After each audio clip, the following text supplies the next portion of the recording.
শরীয়তের আইনে কাদিয়ানীদের একমাত্র শাস্তি মৃত্যুদণ্ড। কুখ্যাত কাফের কাদিয়ানীদেরকে রাষ্ট্রীয়ভাবে অমুসলিম ঘোষণার দাবি আদায় করবে, হোক বিএনপি হোক জামাত, যেই ঘোষণা দিবে তাকেই নির্বাচিত করে বাংলাদেশের ক্ষমতায় পাঠানো হবে।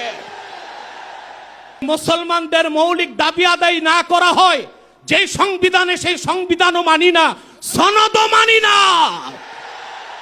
এক্ষুনি আপনাদের সামনে গুরুত্বপূর্ণ বক্তব্য পেশ করবেন তাহরিকে খতমে নবুয়ত আন্দোলন বাংলাদেশের আমির ডক্টর এনায়েতুল্লাহ আব্বাসী।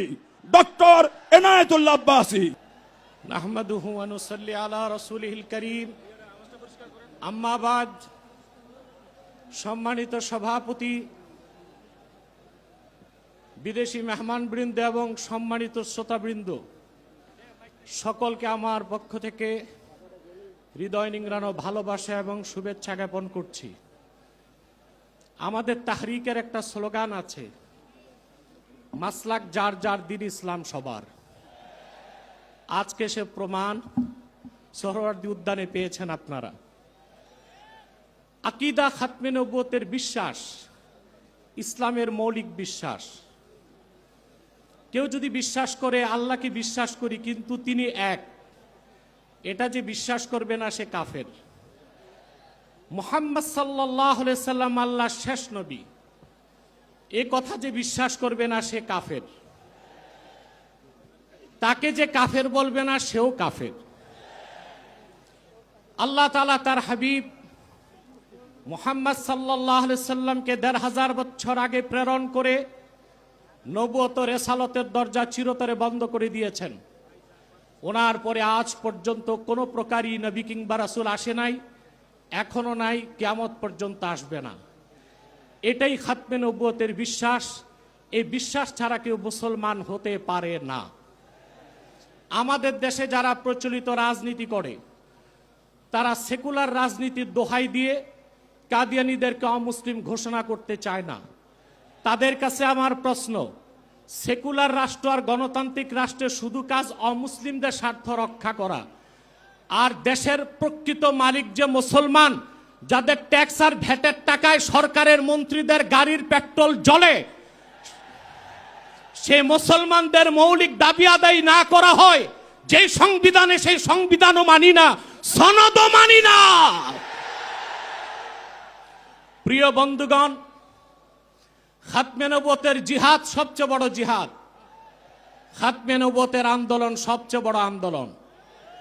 আপনারা আগেও শুনেছেন, রাসূলুল্লাহ সাল্লাল্লাহু আলাইহি সাল্লামের জামানায় 10 বছরের যুদ্ধে ইসলামের পক্ষে এবং বিপক্ষে মোট মানুষ নিহত হয়েছিল 1018 জন।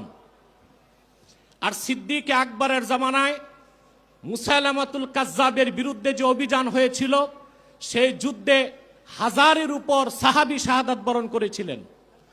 যুগে যুগে মিথ্যা নবুয়তের দাবিদাররা যখনই এসেছে, উম্মতের মুসলমান তরবারি দিয়ে ফায়সালা করেছে।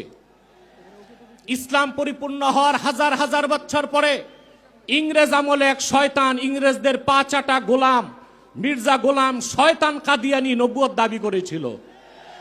তাকে আমি গোলাম আহমদ বলি না, কাফের কখনো গোলাম আহমদ হতে পারে না। কাজ্জাব কাদিয়ানী ছিল গোলাম শয়তান কাদিয়ানী। 1908 সালে আল্লাহর গজবে সে ধ্বংস হয়ে জাহান্নামের কুকুর হয়েছে। তার অনুসারী কাদিয়ানীরা বাংলাদেশে এখন ব্যাপক উৎপাত করছে। আপনারা জানেন, বর্তমান সরকার দায়িত্ব নেবার পরে বাংলাদেশের বিভিন্ন জায়গায় কাদিয়ানীদের নতুন নতুন আস্তানা গড়ে তোলা হয়েছে। কাদিয়ানীদের আস্তানা পাহারার জন্য সেনাবাহিনী, পুলিশও মোতায়েন করা হয়েছে। যদি তারা সংখ্যালঘুই হয়ে থাকে তাহলে তাদেরকে সংখ্যালঘু ঘোষণা করতে সমস্যা কোথায়? এদেশে তো হিন্দু, বৌদ্ধ, খ্রিস্টান আছে, আমরা কি তাদেরকে অমুসলিম দাবি করো বলি? তারা অমুসলিম পরিচয়ে আছে। তাদের উপাসনালয়গুলোকে আমরা মসজিদ বলি না, গির্জা বলি, প্যাগোডা বলি, মন্দির বলি। কিন্তু কাদিয়ানীরা ইহুদিদের চেয়ে নিকৃষ্ট কাফের, তারা জিন্দিক। জিন্দিক বলা হয় সেই কাফেরকে যে প্রকাশ্য কাফের, নিজেকে দাবি করে মুসলিম। সেই জন্য শরীয়তের আইনে কাদিয়ানীদের একমাত্র শাস্তি মৃত্যুদণ্ড। যেহেতু বাংলাদেশ সেকুলার রাষ্ট্র, আমরা ছোট একটা দাবি করেছি, তাদেরকে অমুসলিম ঘোষণা করতে হবে। এই দাবি আপনারা কিভাবে আদায় করবেন? ঐক্যবদ্ধ হয়ে বছরে একটা কর্মসূচি দিলেই হবে না। আমি মনে করি এই ময়দান থেকে কর্মসূচি হওয়া উচিত। কুখ্যাত কাফের কাদিয়ানীদেরকে রাষ্ট্রীয়ভাবে অমুসলিম ঘোষণার দাবি আদায় করবে। হোক বিএনপি, হোক জামাত, যেই ঘোষণা দিবে তাকেই নির্বাচিত করে বাংলাদেশের ক্ষমতায় পাঠানো হবে।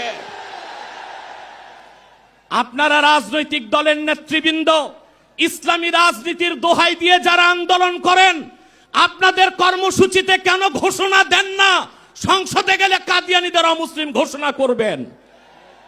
পশ্চিমারা খেপে যাবে। ভারতের তাবেদারি, যুক্তরাষ্ট্রের তাবেদারি করে কেউ ক্ষমতায় যেতে পারবে না। যদি যায় ক্ষমতায় টিকতেও পারবে না। এক সাগর রক্তের বিনিময়ে হলেও বাংলাদেশে কাদিয়ানীদেরকে রাষ্ট্রীয়ভাবে অমুসলিম ঘোষণার দাবি আদায় করা হবেই হবে। ওয়াখির দাওয়ানা আনিল হামদুলিল্লাহি রাব্বিল আলামিন।